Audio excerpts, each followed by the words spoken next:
नमस्कार दोस्तों, आपका स्वागत है हमारे यूट्यूब चैनल फार्मा लेक्चर्स में। आज हम फिज़िकल फार्मास्यूटिक्स 1 जो कि सेमेस्टर 3 का सब्जेक्ट है उसकी यूनिट 1 के कुछ इंपॉर्टेंट क्वेश्चंस देखेंगे। तो पहला क्वेश्चन है डिफाइन सॉल्वेशन। ये एक ऐसा प्रोसेस होता है जिसमें सॉल्यूट के मॉलिक्यूल्स और सॉल्वेंट के मॉलिक्यूल्स आपस में अट्रैक्ट होते हैं और एसोसिएट होते हैं। नेक्स्ट है एसोसिएशन। ये एक केमिकल रिएक्शन होती है जिसमें अपोजिटली चार्ज्ड आयंस जो होती हैं, एक नेगेटिवली चार्ज्ड और पॉजिटिवली चार्ज्ड आयंस अट्रैक्ट होती हैं साथ में और एक नई केमिकल एंटिटी फॉर्म करती हैं। नेक्स्ट है define solubility. Solubility maximum amount होती है सॉल्यूट की जो एक स्पेसिफाइड अमाउंट सॉल्वेंट में डिज़ोल्व हो सकती है कांस्टेंट टेम्परेचर पे। नेक्स्ट है define critical solution temperature and applications. Critical solution temperature वो टेम्परेचर होता है जिस पे पार्शियली मिसिबल लिक्विड्स, मतलब जो कम्प्लीटली सॉल्युबल नहीं है आपस में, पार्शियली सॉल्युबल हैं, partially miscible liquids completely soluble हो जाएं, हम उस टेम्परेचर को बोलेंगे क्रिटिकल सॉल्यूशन टेम्परेचर। एप्लीकेशन होती है इसकी, इसे यूज़ किया जाता है ऐसे सिस्टम्स बनाने में जिसमें एक से ज़्यादा फेज़ हों और फिनॉल के प्योरिटी टेस्ट में यूज़ किया जाता है। नेक्स्ट है differentiate between ideal and non ideal solution. Ideal solution वो होते हैं जो राउल्ट्स लॉ को फॉलो करते हैं और नॉन आइडियल सॉल्यूशन फॉलो नहीं करते राउल्ट्स लॉ को। तो आइडियल सॉल्यूशंस में डेल्टा एच मिक्सिंग, मतलब इंथैल्पी चेंज जो होती है वो 0 होती है, और नॉन आइडियल सॉल्यूशंस में इंथैल्पी चेंज ऑन मिक्सिंग, जब उन लिक्विड्स को मिक्स करेंगे तो इंथैल्पी चेंज 0 नहीं होती।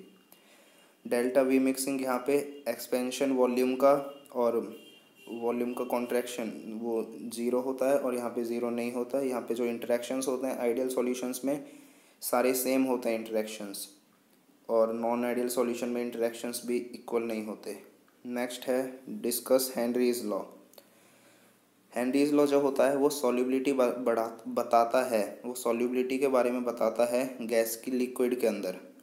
तो सॉल्युबिलिटी जो होती है गैस की लिक्विड में वो डायरेक्टली प्रोपोर्शनल होती है पार्शियल प्रेशर जो वो गैस अप्लाई करती है उस लिक्विड के सरफेस पे। इसका फॉर्मूला है S is directly proportional to P.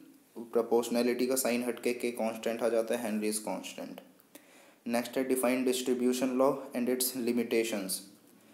जो डिस्ट्रीब्यूशन लॉ होता है उसके अकॉर्डिंग अगर हमारे पास सॉल्यूट है एक ए, उसे हमने डिज़ोल्व कर दिया 2 इमिसिबल लिक्विड्स में, मतलब इनसॉल्युबल लिक्विड्स में एक्स और वाई में कांस्टेंट टेम्परेचर पे, तो जो सॉल्यूट ए होगा वो अपने आप को दोनों लिक्विड्स के अंदर इस तरह से डिस्ट्रीब्यूट करेगा कि जो रेशियो होगी उसकी मोलर कंसंट्रेशन की दोनों में वो एक कांस्टेंट वैल्यू होगी। जो उसकी मोलर कंसंट्रेशन की जो वैल्यू होगी वो एक कांस्टेंट वैल्यू होगी C1/C2 इक्वल्स टू के। यहाँ पे C1 है कंसंट्रेशन सॉल्यूट ए की एक्स लिक्विड में और C2 है कंसंट्रेशन सॉल्यूट ए की वाई लिक्विड में।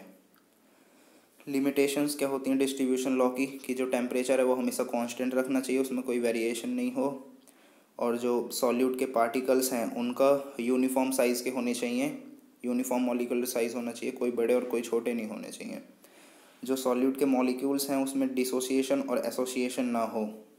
नेक्स्ट है डिफाइन राउल्ट्स लॉ।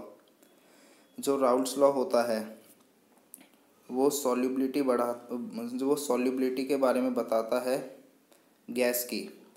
तो अकॉर्डिंग टू राउल्ट्स लॉ जो पार्शियल वेपर प्रेशर होता है हर एक कंपोनेंट का सॉल्यूशन में वो डायरेक्टली प्रोपोर्शनल होता है उसके मोल फ्रैक्शन के और प्योर स्टेट वेपर प्रेशर के। तो P is directly proportional to X into P0। यहाँ पे जो P है वो पार्शियल वेपर प्रेशर है किसी भी कंपोनेंट का, X है उसका मोल फ्रैक्शन और P0 है उसका प्योर स्टेट वेपर प्रेशर। तो दोस्तों इस वीडियो में बस इतना ही।